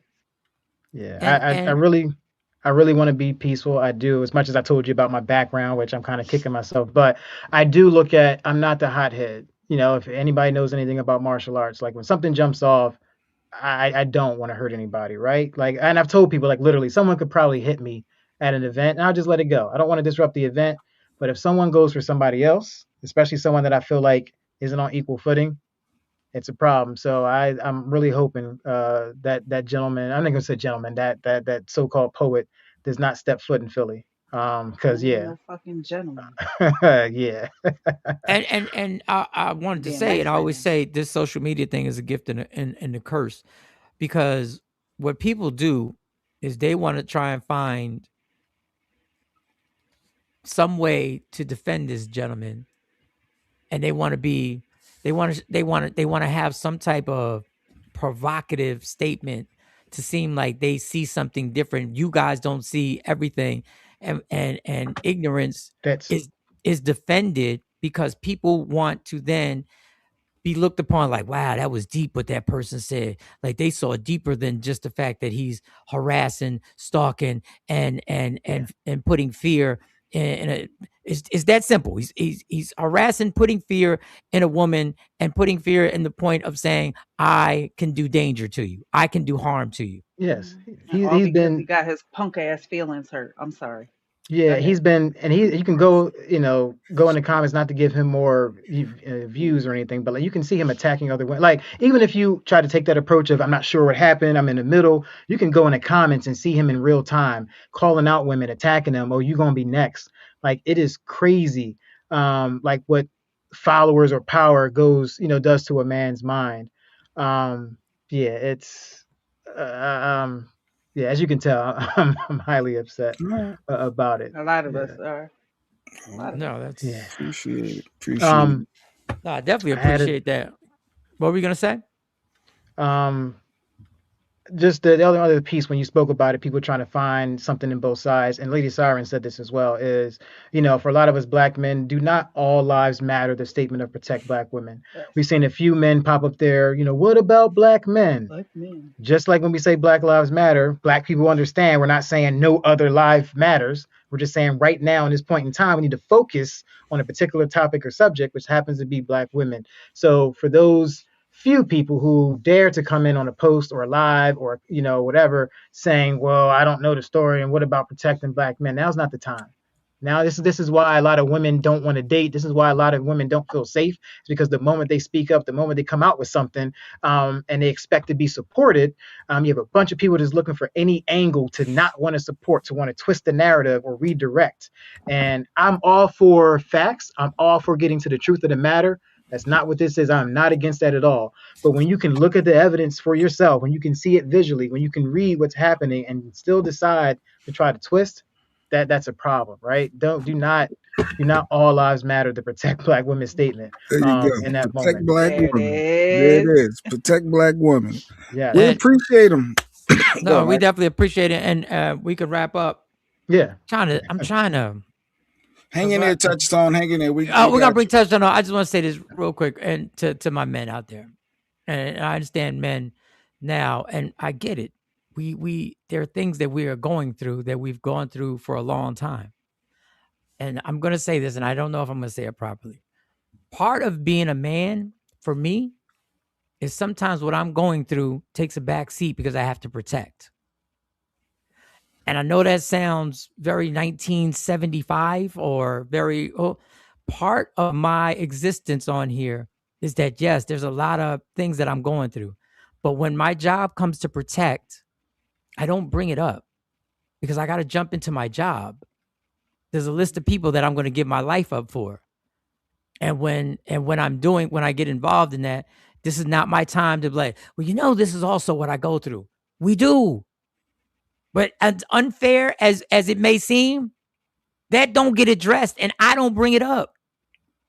So if somebody I love is in danger, and you go like, well, when that happens to me, nobody stands up for me. Bitch, you're a man.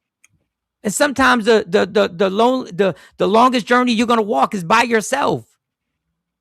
And you better poke your chest out and understand it's not a fair game. It's never been a fair game. It's never been a fair game for women. It's never been a fair game for any of us.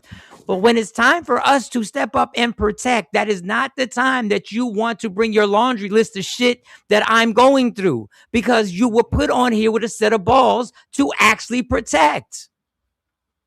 So that's the risk you have to take. Anyway, sorry, y'all. All right. 36 Chambers. Man, you're amazing.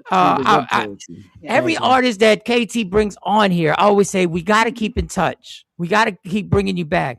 I would like you to talk more about the patriarchy. I would like to talk more about any type of subject that you want to get on here. So I'm going to rely on KT. We got to start reaching out and bringing people back on here. 36 Chambers of Poetry. Support. Is there any event that you got coming up? September 11th, Jersey City, New Jersey, basically Mocha Mike with Millie. So September 11th, I believe that's a Friday. And then I got something in the works for September 22nd, not confirmed yet. Should be in Philly as well. More to that. And yeah, outside of that, that's it for now. Only other thing I'll say, if you could support Strawberry Mansion Learning Center, a gentleman named Kevin Upshur. Very good program. He tries to feed underserved communities. He tries to educate our youth because we know, unfortunately, education is being attacked. That's it. Man, this has been a pleasure, man. 36 Chambers of Poetry. I appreciate you. We'd love to have you back, man. Congratulations on all the success. Congratulations. And we will keep Lady Siren in our prayers. And KT is part of our family here. So whatever updates or whatever else needs people to be a part of, we're definitely willing to do that. 36 Chambers of Poetry. I appreciate you, man. Appreciate you, homie. Thank you so much, man. Thank you. Thank you.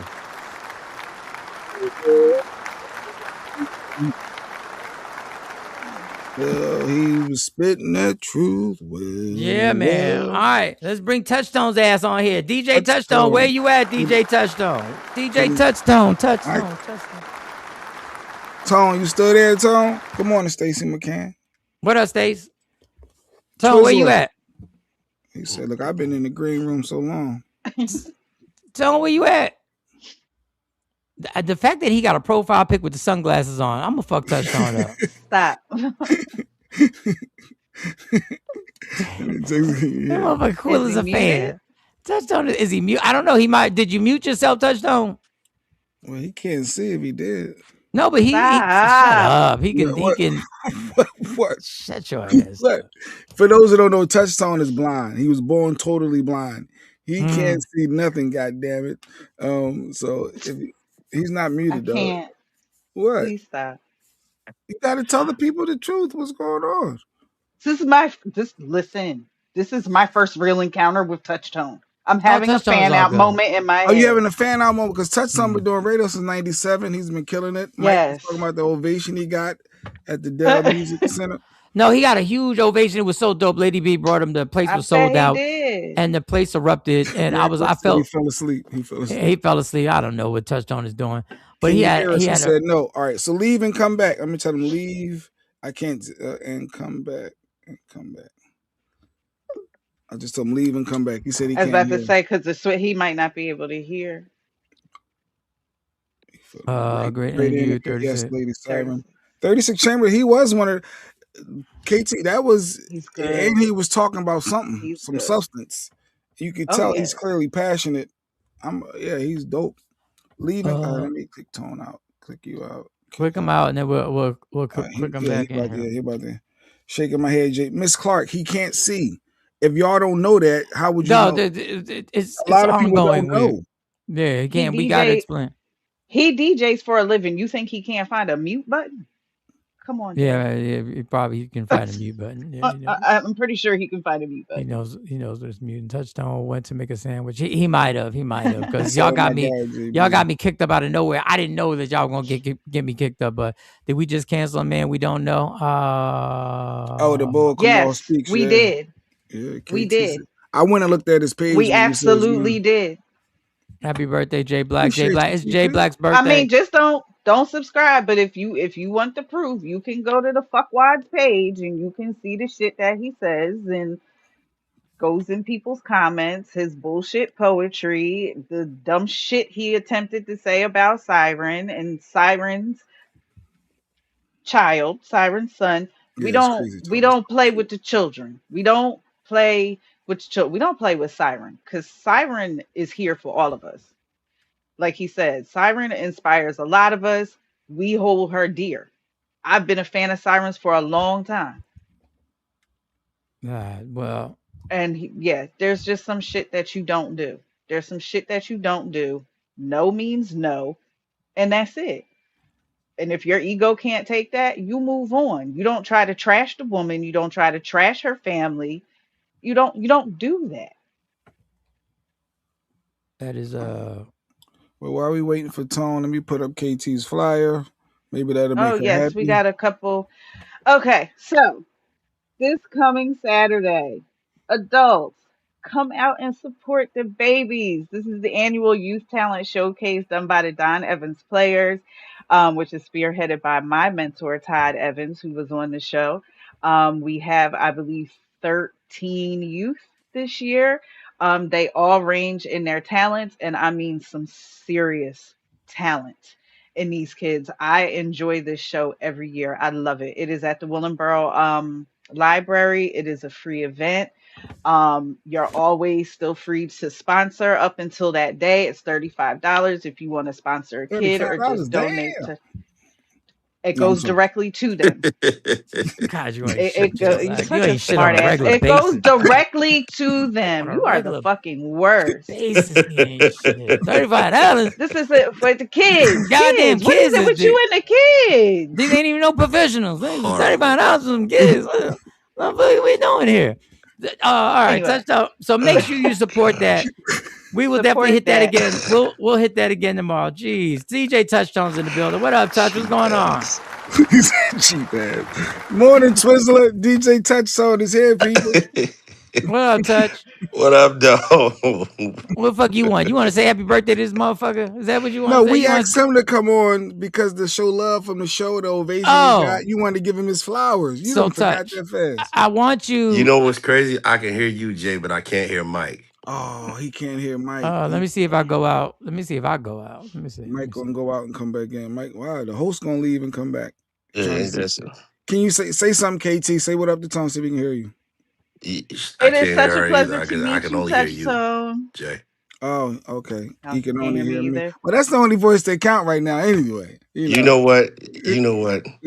No. Just because it's your birthday, I'm gonna let you get that pass, bro. Let me get that off. Now we can't hear him. Happy birthday. I can't hear him. Appreciate you. But no, Mike wanted to show love because we was at the show, obviously at the Dell Lady B's basement party. Obviously, you a major part of it being the DJ for all these years. And when they introduced you, the way the crowd erupted, I started looking around for Jay-Z. I was like, yo, is Hov here? when they introduced Tone and they went crazy, I literally looked around. I said, Jay-Z must be here because that was a damn loud ovation. Mike, you back, Mike? Can you hear me, Touchdown? No, I can't hear Mike either anymore. Damn, fucking StreamYard is a bunch of haters. Okay. All right, well, you do the interview, dog. I'm gonna leave and come back. How about that? Maybe. Well, what the fuck? Why would you leave and come back if you're the only one he can hear? Though is when won't everything shut down? I ain't gonna hear nothing. StreamYard is crazy. Yeah. I would ask Tone to leave and come back one more time. Maybe that's to do it because he's. No, because we need you, Mike. I'm a drop. Okay, I'm a drop. All right, maybe you're the problem. Love y'all. Bye. You know what? Thank you. KT's leaving. Let's see if we can hear. KT had a little cute shit on. She had a little cute. She had a cute face on. Single. She's cute.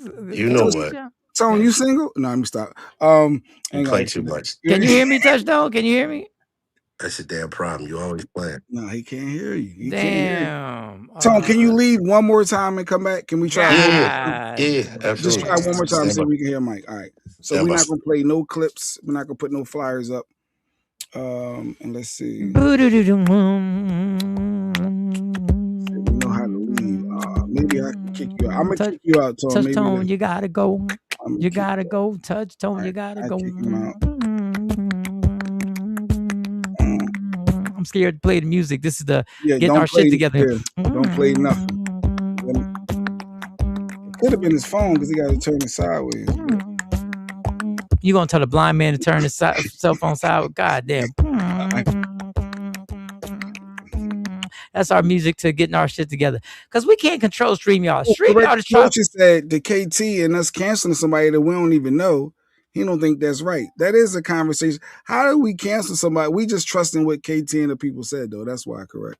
Sometimes we do move. Well, go check his shit then. Yeah. Sometimes I can move accordingly based off the person that I value. I'm trusting their. Yeah. So, all right. Let's see if he's back. Let's see if he can hear you now. Let's see. You hear Mike beatboxing? Yep. What's good now, Mike? That we couldn't play our get our shit together music. Normally we play this music to get our shit together. Don't play it. But we scared that if we play it, it's gonna mess up much. Because what StreamYard is trying to do, Touchdown, is they trying to get me for over $100 a month now. That's what they trying to do. Because I promise you, if we pay the extra money, chances are these problems won't happen. Anyway, they'll let you rock out. Yeah. Then all of a sudden everything will be good and run smoothly. I just wanted to say this, and I said I hope Touchstone understands, right? The ovation that you got, the eruption that sold out crowd gave you, I hope you absorbed it. And I hope you understand that you may not feel that you get everything you deserve for all the work you put in Philly. And you would be probably absolutely right. But on nights like that, when you hear that crowd do that, I need you to absorb it and understand that there are millions of people who you've affected in Philly, that your work and what you've done has been felt. And go ahead. Let me tell you something. The wildest part about that is before Lady B introduced me, that they started roaring before. I was like, whoa, wait, exactly. Like, wait, that's for me? Like, oh shit. So that was the part that kind of backed me up as well. I was like, wait, like, damn. That was all for you, dog. Let me tell you something. I'm gonna speak as Michael Sean from 3 Michael Seans ago. This is an old Michael Sean. I'm gonna talk like I'm on Michael Sean number 5, which is the best version that I've ever been. So I'm gonna talk to you from number 2. That type of ovation that you got was the type of ovation that you could have set up a threesome after the show with no problem. I'm just letting you know. With no problem. They all know you. Oh, you pulling like that. That would have been an after party. This is Michael Sean 3 Michael Seans ago. This is Michael Sean in his 20s or some shit like that. Right. But the eruption, because I think we do this every day. We do what we do every day. We do what we do creatively every day. And it becomes monotonous, and it becomes a grind, and it becomes something that we forget until moments like that happen. And God gives us moments like that to say, here, young man, this is showing you what you've been a part of. You have now become the legend that you looked up to when you first started doing radio. The DJs that you looked up to, the people that you looked up to, you now have your status there. And I think I was so proud to see it that I almost got a little choked up, because I was like, wow, this is what I'm talking about. This dude. Go ahead, Toe. Well, first of all, I'm glad you were there to see it. I'm glad that you were able to be a part of it. For a long time, you know what I mean? Like, getting back into the fold, you know, there was a time where you weren't here, of course, right. In the city. But now that you back, like, yeah, we're gonna embrace you, because, from years ago, you became a friend, a brother, really, honestly. And so, to embrace that and be like, yo, come on with me. I got you. And so for you, for you to experience that, especially from where I come from, and the work that I've been putting in, and it still trips me that people, even you, like, I get called a legend. Me, I feel like legend. Shit, I still got more work to do.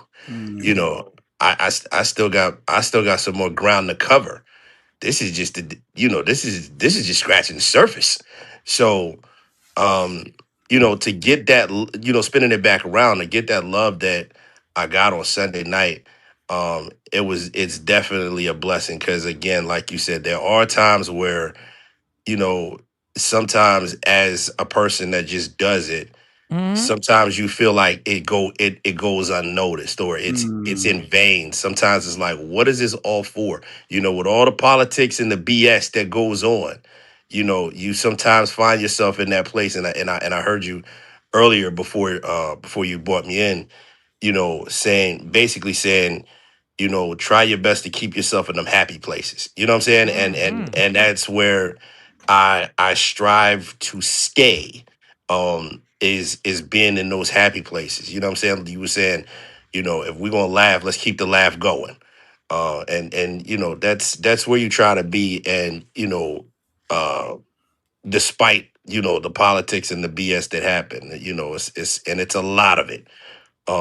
So you try to find your place, and you try to find your place and stay out the way, man. That's the long and the short of it. Stay out the way, keep your head low, keep working, and know that at some point the work gets noticed, and know that you make an impact on people, and on people's lives. And honestly, man, like that's all, from here, even since back then, like that's all I, as a DJ, that's all I want to do. I want people to forget about their troubles for a while. Like whatever it is that you got going on, whether you got family issues, addiction, music is one of those things where I feel like music is just a cure. You know what I'm saying? Like music is always gonna be one of those things that always takes you to a certain place, to a certain space for good times and and happy feelings. So, if I can be a vessel to keep, if I can make the world dance or if I can make the world sing or move, crazy enough, you think about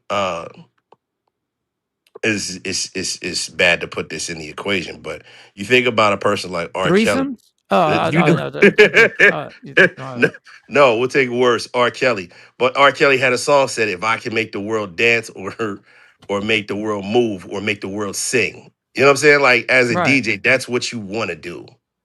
No facts. No facts. And you've gotten your spot. When I see Jay Ski, I say the same thing to Jay Ski. Like I'm like super proud to know that I was a small part of being able to be at them grimy ass clubs with y'all and be on radio with y'all for years and party and laugh and everything wasn't healthy that we did. I ain't gonna tell you. I'm not trying to romanticize everything because there was some shit that. Oh yeah, it was some shit. But we listen. Here we are. But here we are now. Here we are now.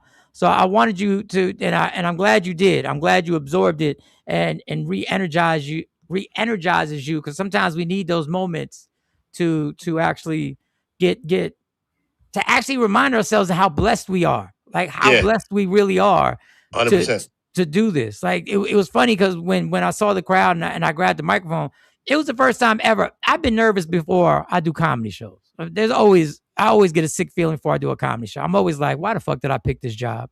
It's always, but I had never been nervous just to talk some shit on a mic. And when you allowed me to get on with you, and then you jumped right into the Puerto Rico, and it was like, how the fuck did he know to play y'all was that just trying song? to warm the crowd up. Yeah, here's a little clip just to warm the crowd up.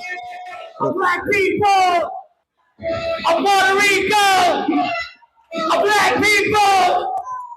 Wow, you got where Jersey at? Where Philly at? We gotta stop miking. We gotta stop using that mic because it just loud. You was peaking. Yeah. You was peaking. You was screaming. I'm on a microphone. Like but can I tell you something? As a person like as a person like yourself, oh no, that nervous energy was there as soon as I got up there. So you were nervous after doing this since '97. Yeah, still nervous. Damn. I still do nervous. Yeah, I don't think you should not be nervous. I think the anticipation of knowing of what you're about to do, I think you should always have that. I think if you start losing that, maybe that's when you you should stop doing it if you don't have that feeling before. Like I always tell people, if you're nervous, understand it's a blessing because that means you are in the moment. You're not thinking about your bills. You're not thinking about what's going to happen tomorrow. You're not thinking about what happened yesterday. You are thinking about what's about to happen. So that nervousness actually makes you present. Yeah, and look, and you hope that it comes off great and it's well received. Yep, exactly. Yeah. And it turned out great. We even gave him a weather storm and all of it. You said what up, Tizzle Manizzle Chichia. Phyllis said what up. Okay, I got Dr. Smith. What else did I want to say? Thank you. Oh, next year, what we're gonna do is next. Look, I was thinking about next year. Next year, next year, what we're gonna do, Touch, is you're gonna do your set. We're gonna talk to Lady B. And you're gonna do your set in the middle of the show. You're gonna do the Funk Master Flex shit. You're gonna do it in the Yo, middle you're of like the the fifth person that said that. That's crazy. Because if we had done that in the middle of the show, we would have went viral. If we would have done that in the middle of the show when everybody. Oh, that's crazy. You're like the so we're gonna ask. We're gonna ask B if maybe after the second act or the third act, can you get your 10 minutes, and then we'll set the whole routine up and we'll blow the shit to smithereens, and then we'll actually rehearse it. We'll actually do something we never do. We'll actually rehearse the shit. Oh, and then, sound check. And then it'll go from there. That because you deserve that, and that's gonna go fucking viral. Touch. I gotta go to my high paying job because even though I'm blessed, I gotta go do some overnight good job. Yeah, I got to go to my high-paying job right now, and I got to get out of here. Touch, you know the love we got for you. You already know. So I appreciate you, ladies and gentlemen. DJ Touchtone, DJ Touchtone, Touchtone. Where's my Classics 1079? Classics 1079 with him and Lady B. He's in multiple markets doing his thing. Yes, sir. Appreciate you, homie. I'll catch up with you. All right, Tom. All right. All right. Stuck on his name. In closing, I want to say happy birthday to Jay Blizzy J Black. All right. One of my greatest friends in the world. So show him love all during the day. The Takeover Legends can't be the Takeover Legends unless Jay Black's square pops up. The Takeover Legends can't be the Takeover Legends on the radio unless Jay Black was pushing the buttons and grabbing the microphone. The Takeover Legends can't be the Takeover Legends if Jay Black ain't rolling with me through fucking nightclubs knowing that people are looking for my ass. The Takeover Legends can't be the Takeover Legends if we decide we gonna ride this thing till the wheels fall the fuck off. The Takeover Legends can't be the Takeover Legends if me and Jay Black don't tell each other you gotta pick a team. Pick a motherfucking team. And when you pick this team, you rock with this team, and there's never been a time where we've ever had a time where like, we ain't fucking with this team no more. So happy birthday, my dude. I appreciate you in every way. I appreciate your boldness. Don't get sentimental. I appreciate your shit talking. I appreciate that you say shit that's on your mind. I appreciate the fact that you ride out. I appreciate you. Happy birthday, my dude. Michael Sean, Jay Black, Sexy Mo, C Chung, Dr. Aaron Smith, Amani, Kamari. Fuck you, Rick. We can't trust you, Rick. We can't trust you, Rick. We don't know when you flip. We don't know. We don't know, Rick. You got that white privilege still. You got that white privilege still in you. Like you might be. We don't know if the cops come if you gonna be like, I don't know them. I don't know. But we wokeupinspired.com. You go there. Lady Q can make all your visions happen on a t-shirt, on a sweatshirt, on a hoodie, a baseball cap, a fishing rod, whatever it is. And when you get to wokeupinspired.com, understand there is merch that is ready to be sold and shipped. We are Michael Sean and the Takeover Legends, where the truth hurts.